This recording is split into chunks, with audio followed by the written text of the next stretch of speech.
guys! In this video we'll be introducing the reactivity series of metals before looking at reacting metals in order to assess their reactivity and displacement reactions. We'll end the video with a summary. In chemistry, we often think about how reactive substances are, where the reactivity of a substance tells us how likely that substance is to undergo a chemical reaction. The elements that are known as metals will all have similar properties and might undergo the same chemical reactions. However, we can identify a wide range of reactivity within the metals.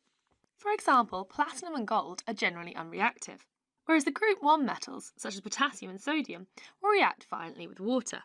We can list metals in the order of their reactivity in what is known as the reactivity series. And the reactivity series is shown here on the slide. What you can see is a list of some metals that you've probably come across already. And these metals are a combination of group 1, group 2 and transition metals. We also have two non-metals included within the reactivity series. These are carbon and hydrogen. And carbon and hydrogen are included for comparison. If you watch our video on the extraction of metals, you'll see that comparing the reactivity of metals to carbon is very important in deciding what process needs to be used in order to extract the pure metal from the metal oxide. In the reactivity series, the metals are listed so that the most reactive metal is at the top, and so that the least reactive metal is at the bottom.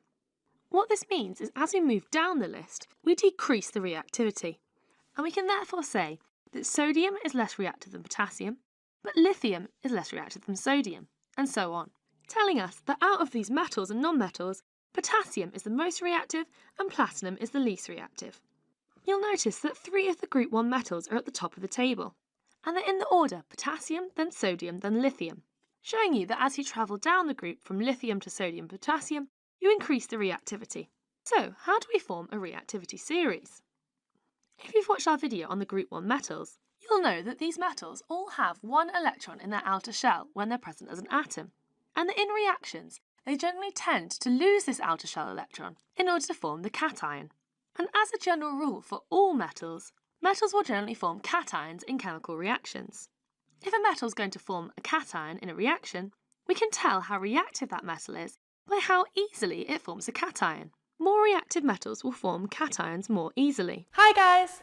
To continue watching this video and unlock hundreds of other super concise and exam board specific GCSE chemistry and combined science videos, just click on the Snap Revise smiley face.